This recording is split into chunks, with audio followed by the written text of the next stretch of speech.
Hello friends, आपका एक बार फिर से स्वागत है आपके अपने ऑफिशियल यूट्यूब चैनल पर। तो देखते हैं फ्रेंड्स, आज का हमारा जो टॉपिक है वो क्या है। आज का हमारा टॉपिक है फंक्शन ऑफ लीवर या यकृत के कार्य। इससे पिछली वीडियो में हमने लीवर जो था या यकृत था उसके संरचना के बारे में जाना, उसकी एनाटॉमी की डिटेल स्टडी कर ली है हमने। और आज हम क्या करेंगे, लीवर के फंक्शन के बारे में क्या करेंगे, डिस्कस करेंगे। लीवर के बहुत सारे फंक्शन होते हैं फ्रेंड्स, हम एक एक करके आज जितने भी सारे फंक्शन होते हैं उनको डिटेल से डिस्कस करेंगे।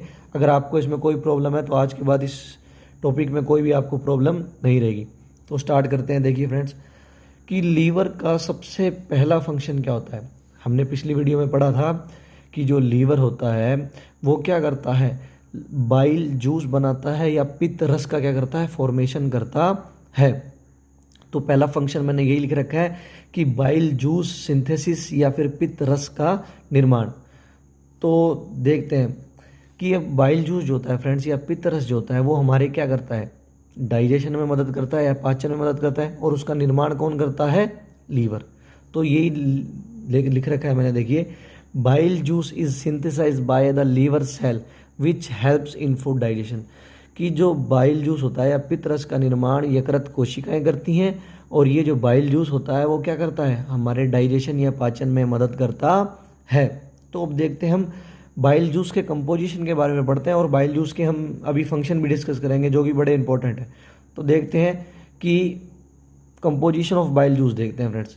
कि उससे पहले हम इसकी पीएच वगैरह के बारे में जान लेते हैं। तो इसकी जो पीएच होती है, याद रखिएगा, 7.8 से लेके 8.6 के बीच में होती है लगभग। मतलब 7.8 से लेके 8.6 के बीच में होती है।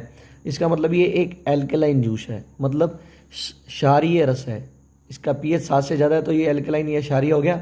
कलर की बात करते हैं, इसकी येलो ग्रीन कलर होता है। आप मुझे बता सकते हैं फ्रेंड्स, इसका जो येलो ग्रीन कलर है वो किस वजह से होता है। अगर आपको पता है तो आप मुझे कमेंट बॉक्स में कमेंट करके बता सकते हैं। तो देखिए कलर कैसा होता है इसका, येलो ग्रीन, पीला हरा रंग होता है इसका। और यहाँ मैंने एक नोट लगा रखा है, ये आपको बात याद रखनी है फ्रेंड्स, कि एंजाइम फ्री जूस होता है या ये एंजाइम मुक्त रस होता है। इसका मतलब क्या है, देखिए, जो बाइल जूस होता है या पित्त रस होता है उसमें किसी भी प्रकार का एंजाइम नहीं होता। जैसे हमने पढ़ा था पैनक्रियाटिक जूस पढ़ा था, अग्नाशी रस, उसमें अलग अलग एंजाइम थे। लाइपेज एंजाइम था और प्रोटीन डाइजेस्टिव एंजाइम अलग अलग थे। और क्या था, जो स्टार डाइजेस्टिव एंजाइम होता है वो था, अल्फा एमाइलेज था। तो ये अलग अलग एंजाइम होते हैं हर जूस में। पर जो लीवर होता है, इसका जो बाइल जूस होता है उसके अंदर कोई भी डाइजेस्टिव एंजाइम नहीं होता। ये क्या करता है फ्रेंड, किसी भी चीज़ का पाचन नहीं करता, ये पाचन को आसान बनाता है। तो याद रखिएगा, ये इंपॉर्टेंट पॉइंट है कि ये जो लीवर का जो बाइल जूस होता है वो किसी भी टाइप का डाइजेशन नहीं करेगा, बल्कि ये क्या करेगा, डाइजेशन को ईजी बना देगा। और डाइजेशन को ईजी किस तरीके से बनाएगा अभी मैं आपको बताता हूँ। तो देखिए, अब ये पॉइंट याद रखिएगा कि इसमें कोई भी एंजाइम नहीं होता। अब बात करते हैं बाइल जूस के कंपोजिशन की, कि बाइल जूस में क्या क्या चीज़ें होती हैं, ये आपको याद रखनी है फ्रेंड्स, ये जितने भी इसका कंपोजिशन है। तो देखिए, बाइल जूस जो होता है उसमें दो चीज़ें होती हैं, उसके कंपोजिशन में दो चीज़ें आती हैं। एक तो होता है वाटर और दूसरा होता है सॉलिड।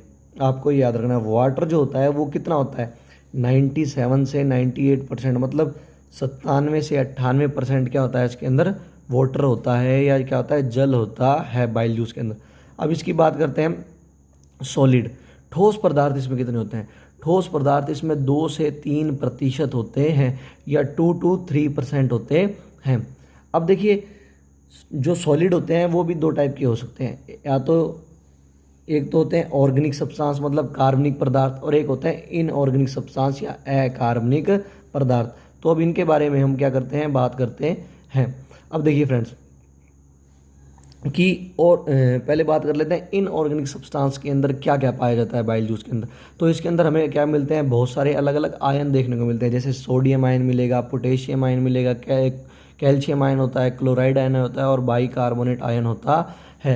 तो ये अलग अलग क्या होते हैं, अकार्बनिक पदार्थ हमें बाइल जूस में देखने को मिलते हैं। अब बात करते हैं कार्बनिक पदार्थ के अंदर कौन कौन से चीज़ें अपने को मिलेंगी। तो कार्बनिक पदार्थ के अंदर हमें बहुत सारी अलग अलग चीज़ें देखने को मिलती हैं। जैसे पहली चीज़ मिलेगी हमें बाइल साल्ट या पित्त लवण, दूसरा हमारे को देखने को मिलते हैं बाइल पिगमेंट, या इनको बोलते हैं पित्त वर्णक। इन पित्त वर्णक की वजह से ही फ्रेंड जो बाइल जूस होता है उसका कलर होता है, अभी मैं आपको बताऊंगा। देखिए और क्या हमें देखने को मिलेगा, कोलेस्ट्रॉल देखने को मिलेगा बाइल जूस के अंदर, फैटी एसिड देखने को मिलेंगे, वसी अम्ल, और क्या लेसिथिन देखने को मिलेगा, और क्या देखने को मिलता है म्यूसिन। तो याद रखिएगा ऑर्गेनिक चीज़ों में हमें क्या क्या देखने को मिलेगा, bile salt, bile pigment, cholesterol, fatty acid, lecithin और म्यूसिन। अब बात करते हैं कि बाइल साल्ट कौन कौन से देखने को मिलते हैं। तो यहाँ मैंने 2 इंपॉर्टेंट बाइल साल्ट जो हैं उनके नाम लिख रखे हैं। एक तो देखने को मिलता है हमें कौन सा पित्त लवण कौन सा देखने को मिलता है, सोडियम ग्लाइकोलेट। याद रखिएगा फ्रेंड्स, एक तो होता है सोडियम ग्लाइकोलेट और दूसरा होता है सोडियम टोरोकोलेट। अब देखिए यहाँ मैंने इसके नीचे ये 2 बाइल साल्ट जो होते हैं वो हमें क्या बाइल जूस के अंदर देखने को मिलते हैं। अब आपको इन बाइल साल्ट का क्या करना है, काम याद रखना है। अभी हमने ऊपर बात की थी कि जो बाइल जूस होता है या पित्त होता है वो किसी भी चीज़ का डाइजेशन नहीं करता, वो क्या करता है डाइजेशन की प्रोसेस को ईजी बना देता है, आसान बना देता है। अब आसान कैसे बनाता है देखते हैं। तो ये जो बाइल साल्ट होते हैं ये क्या करते हैं, इमल्सिफिकेशन ऑफ फैट करते हैं, मतलब वसा का क्या करते हैं, पाइसीकरण करते हैं। अब ये फ्रेंड्स पाइसीकरण क्या होता है या इमल्सिफिकेशन क्या होता है, तो याद रखिएगा फैट की जो क्या होती हैं लार्ज ड्रॉपलेट्स होती हैं या जो वसा की बड़ी कणिकाएं होती हैं उनको स्मॉल ड्रॉपलेट्स या छोटी कणिकाओं में ब्रेक डाउन या तोड़ने की जो प्रोसेस होती है उसे हम क्या बोलते हैं, इमल्सिफिकेशन बोलते हैं। याद रखिएगा क्या होता है, वसा की बड़ी कणिकाओं को छोटी छोटी कणिकाओं में तोड़ने की प्रोसेस को क्या बोलते हैं, इमल्सिफिकेशन बोलते हैं। यहाँ देखिए मैंने डायग्राम बना रखा है, ये एक फैट की बड़ी क्या है, लार्ज ड्रॉपलेट है, इसको क्या कर दिया, मिन्यूट ड्रॉपलेट्स में क्या कर दिया, कन्वर्ट कर दिया। इस प्रोसेस को हम क्या बोलते हैं, इमल्सिफिकेशन बोलते हैं। अब इससे फ्रेंड्स फ़ायदा क्या होगा, अब देखिए क्या होता है। अब इससे क्या हुआ, इमल्सिफिकेशन से क्या हुआ, जो हम फैट है, फैट का क्या हुआ, सरफेस एरिया जो है वो इंक्रीज हो गया, या जो सतही क्षेत्रफल है वो क्या हो गया, बढ़ गया, जिससे क्या होगा, एंजाइम जो होगा इस फैट के ऊपर आसानी से वर्क कर सकता है। लाइपेज एंजाइम वगैरह जो भी मतलब क्या करते हैं, फैट का डाइजेशन करने वाले एंजाइम है वो इस पर आसानी से काम कर सकते हैं और इसका डाइजेशन आसानी से हो जाएगा। तो आपको ये याद रखना है फ्रेंड्स, काम है। अब दूसरी बात करते हैं बाइल पिगमेंट कौन कौन से देखने को मिलते हैं। तो 2 बाइल पिगमेंट होते हैं या 2 पित्त क्या होते हैं, वर्णक होते हैं। एक तो होता है बिलिरुबिन और दूसरा होता है बिलीविरिडीन। ये आपको 2 याद रखने हैं। बिलिरुबिन जो होता है वो कैसा होता है, पीले रंग का होता है, और बिलीविरिडीन कैसा होता है, हरे रंग का होता है। इसी की वजह से फ्रेंड्स जो क्या होते हैं, जो बाइल जूस होता है या पित्त रस होता है उसका कलर जो होता है, अभी हमने ऊपर पढ़ा था कैसा होता है, येलो ग्रीन कलर का होता है। उसके अलावा कोलेस्ट्रॉल मिलता है, फैटी एसिड मिलते हैं, लेसिथिन होते हैं, म्यूसिन होते हैं, इनका भी अलग अलग काम होता है। ये भी क्या करते हैं, सारी चीज़ें मिलकर फैट का क्या करती हैं, इमल्सिफिकेशन या वसा का पाइसीकरण करने में मदद करती हैं। तो ये हमने देखा बाइल जूस का कंपोजिशन देखा और बाइल जूस के बारे में क्या करा हमने। अभी अब इसके हम फंक्शन और देखेंगे फ्रेंड्स। तो एक बार जल्दी से देख लेते हैं। वाटर मिलेगा, सॉलिड, सॉलिड में 2 चीज़ें, ऑर्गेनिक, इनऑर्गेनिक। ऑर्गेनिक में क्या क्या देखने को मिलेगा, bile salt, bile pigment, cholesterol, fatty acid, lecithin, mucin.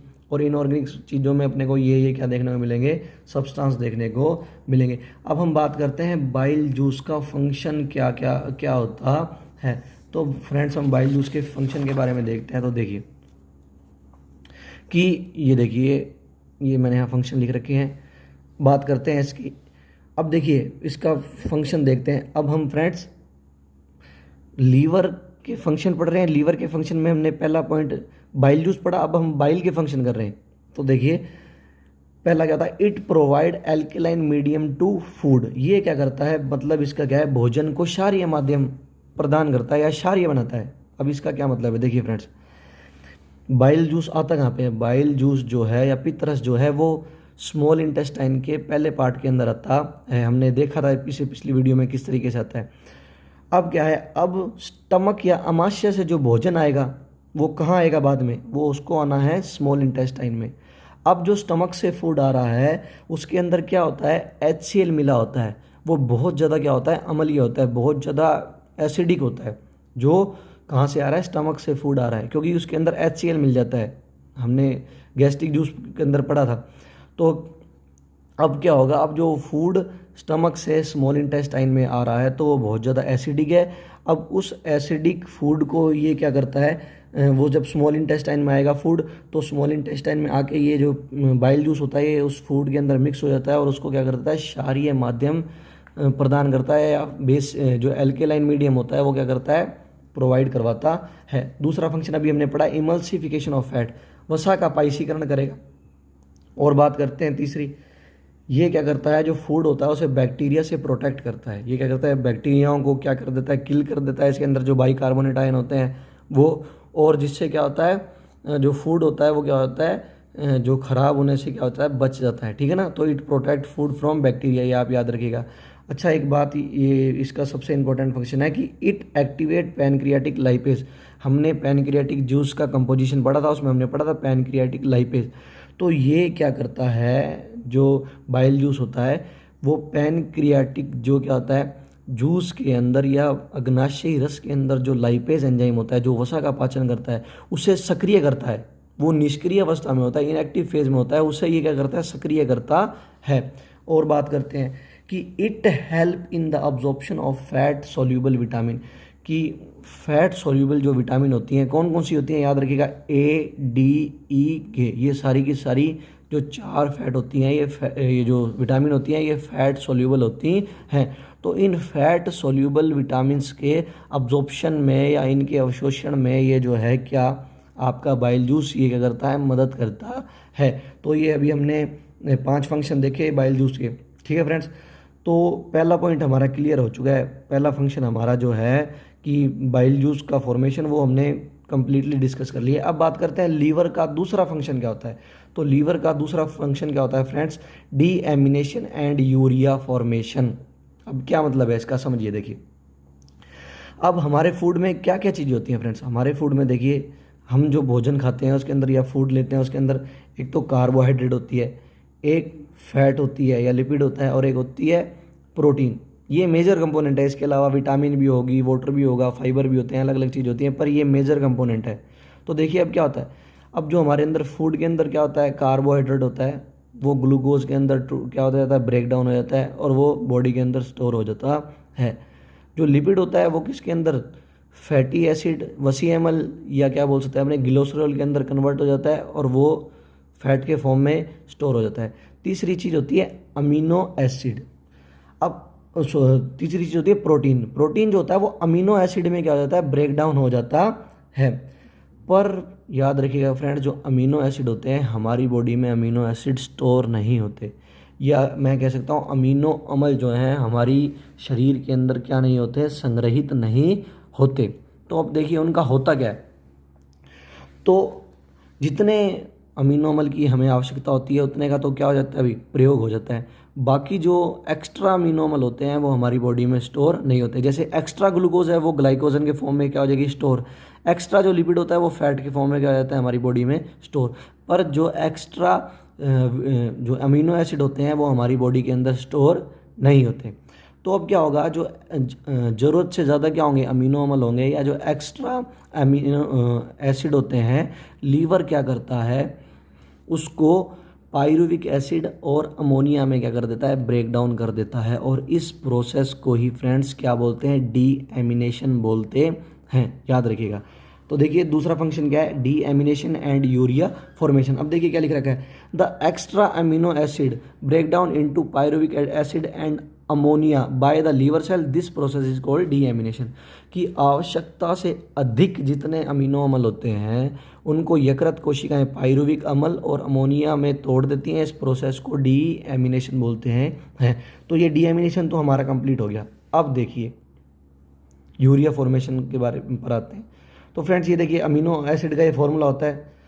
तो अमीनो एसिड जो होता है वो, या जो अमीनो अम्ल होता है उसको लीवर सेल क्या करती हैं, पायरुविक एसिड और अमोनिया में क्या कर देती हैं, ब्रेक डाउन या कन्वर्ट कर देती हैं। अब देखिए पायरुविक एसिड का क्या होगा, पायरुविक एसिड का यूज़ जो होगा वो आगे किस में होता है, ऊर्जा बनाने में या एनर्जी फॉर्मेशन में इसका यूज़ हो जाता है पायरुविक एसिड का। अब अमोनिया के बारे में बात करते हैं फ्रेंड्स। अब देखिए अमोनिया जो होता है वो हाईली टॉक्सिक या विषैला, बहुत ज़्यादा विषैला पदार्थ होता है, तो ये ह्यूमन सिस्टम या ह्यूमन बॉडी के अंदर ज़्यादा टाइम तक नहीं रह सकता। तो अब इसका क्या होगा, अब जो यकृत होता है या जो लीवर होता है वो क्या करता है, लीवर जो होता है इस अमोनिया को यूरिया में कन्वर्ट कर देता है। किस में कन्वर्ट कर देता है, यूरिया में। ये प्रोसेस यूरिएज एंजाइम की प्रेजेंस में होती है। जो लीवर होता है वो क्या करता है, अमोनिया के अंदर CO2 को जोड़ देता है। कौन से एंजाइम की प्रेजेंस में, यूरिएज एंजाइम की जो प्रेजेंस होती है या उपस्थिति में, इसको दोनों को जोड़ देता है, अमोनिया और कार्बन डाइऑक्साइड को, और किसका फॉर्मेशन कर देता है, यूरिया का फॉर्मेशन कर देता है। अब ये यूरिया जो होता है इजीली हमारे जो ब्लड होता है या क्या होता है, रक्त होता है, उससे डिफ्यूज हो जाता है और बाद में यूरिन के थ्रू बॉडी से बाहर चला जाता है। तो ये दूसरा फंक्शन था, deamination and urea formation.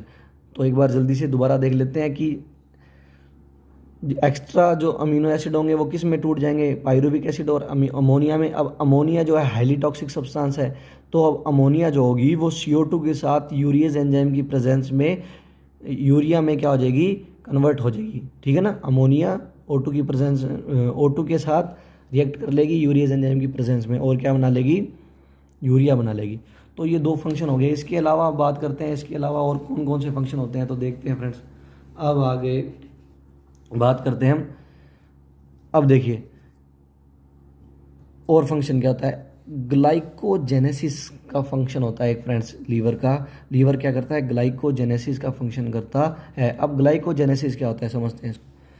Glucose का ग्लाइकोजन में कन्वर्ट होना क्या होता है, ग्लाइकोजेनेसिस कहलाता है। याद रखिएगा, जो ग्लूकोज होता है ग्लाइकोजन में कन्वर्ट होना, ग्लूकोज का क्या होता है, ग्लाइकोजेनेसिस कहलाता है। जो एक्स्ट्रा ग्लूकोज होती है हमारी बॉडी में वो ग्लाइकोजन की फॉर्म में क्या होती है, स्टोर होती है।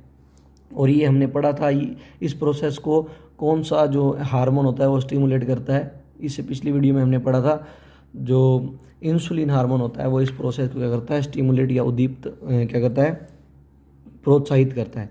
अब बात करते हैं, एक इंपॉर्टेंट फंक्शन और होता है इसका, ग्लाइकोजिनोलाइसिस। अब ग्लाइकोजिनोलाइसिस क्या होता है, ग्लाइकोजन का ग्लूकोज में कन्वर्ट होना ग्लाइकोजिनोलाइसिस कहलाता है, ऊपर वाले का जस्ट उल्टा। और ये प्रोसेस जो होती है वो किस हार्मोन द्वारा क्या होती है, स्टिमुलेट होती है या क्या होती है, उद्दीप्त होती है। याद रखिएगा, ये प्रोसेस जो होती है वो ग्लूकेगोन हार्मोन जो होता है इसको स्टिमुलेट करता है। अब एक और होता है ग्लाइकोनियोजेनेसिस। ग्लाइकोनियोजेनेसिस क्या होता है फ्रेंड्स, नॉन कार्बोहाइड्रेट सब्सटेंस का ग्लूकोज में कन्वर्ट होना क्या कहलाता है, उसे हम बोलते हैं ग्लाइकोनियोजेनेसिस। ये याद रखिएगा फ्रेंड्स, ये 3 टर्म जो हैं सबसे ज़्यादा कंफ्यूज करती हैं। एक तो होता है ग्लाइकोजेनेसिस, और एक होता है ग्लाइकोजिनोलाइसिस, और तीसरा होता है ग्लाइकोनियोजेनेसिस। तो ये 3 टर्म हैं, याद रखनी है हमें, ये सबसे ज़्यादा कंफ्यूज करती है। अब देखते हैं आगे कि और कौन कौन से इंपॉर्टेंट फंक्शन होते हैं लीवर के। तो अब नॉन कार्बोहाइड्रेट सब्सटेंस का ग्लूकोज में कन्वर्ट होना ग्लाइकोनियोजेनेसिस कहलाता है। नॉन कार्बोहाइड्रेट सब्सटेंस मतलब जैसे कोई भी एसिड हो गया उसका ग्लूकोज में कन्वर्ट होना, उसे बोलते हैं हम। ठीक है ना। अब बात करते हैं हीमोपोएसिस। हीमोपोएसिस क्या होता है फ्रेंड्स, सब ये इसका एक इंपॉर्टेंट फंक्शन होता है। हीमोपोएसिस क्या होता है, फॉर्मेशन ऑफ ब्लड, मतलब रुधिर का निर्माण जो होता है उसे क्या बोलते हैं, हीमोपोएसिस बोलते हैं। अब देखिए क्या लिख रखा है, हमारी एम्ब्रियोनल स्टेज होती है या भ्रूणीय अवस्था जो होती है उसके अंदर हमारा जो ब्लड है उसका फॉर्मेशन कहाँ होता है, उसका फॉर्मेशन होता है लीवर के अंदर। याद रखिएगा फ्रेंड्स, एम्ब्रियोनल स्टेज में जो ब्लड का फॉर्मेशन होता है वो कहाँ होता है, लीवर के अंदर होता है। अडल्ट स्टेज में आप मुझे बताइए कमेंट करके कि अडल्ट स्टेज जो होती है या वयस्क अवस्था जो होती है उसके अंदर जो क्या होता है, ब्लड का फॉर्मेशन कहाँ होता है। एम्ब्रियोनल स्टेज का मैंने आपको बता दिया, याद रखिएगा कहाँ होता है, लीवर के अंदर होता है। तो अब देखते हैं आगे कि इसका अगला फंक्शन क्या होता है, सिंथेसिस ऑफ ब्लड प्रोटीन, कि हमारे ब्लड के अंदर जितने भी प्रोटीन होते हैं, ब्लड के अंदर जो प्लाज्मा में प्रोटीन सोल्यूबल होते हैं, जैसे कि मैं आपको बताऊं ग्लोबुलिन होता है, और कौन सा होता है, प्रोथ्रोम्बिन होता है, फाइब्रिनोजन होता है, एल्बुमिन होता है, ये सारे के सारे ब्लड प्रोटीन होते हैं। इन सब ब्लड प्रोटीन का फॉर्मेशन कौन करता है फ्रेंड्स? लीवर करता है, याद रखिएगा। कौन करता है? लीवर। एल्बुमिन, ग्लोबुलिन और कौन होता है? फाइब्रिनोजन और प्रोथ्रोम्बिन। इन सब ब्लड प्रोटीन्स का फॉर्मेशन कौन करता है? लीवर करता है। और याद रखिएगा, लीवर जो होता है उससे क्या बोलते हैं? प्रोटीन फैक्ट्री बोलते हैं। ये मतलब ऐसा, इस ऑर्गन को प्रोटीन फैक्ट्री ऑर्गन भी बोलते हैं, क्योंकि ये क्या करता है? प्रोटीन का जितने भी हमारे प्रोटीन है वो सारे के सारे लगभग जो कहाँ सिंथेसाइज होते हैं? लीवर के अंदर होते हैं। अगर आपसे पूछ ले कौन सा सेल ऑर्गन प्रोटीन फैक्ट्री कहलाता है, या कौन से सेल ऑर्गन को प्रोटीन फैक्ट्री बोलते हैं, तो राइबोसोम। हम ऑर्गन की बात कर रहे हैं।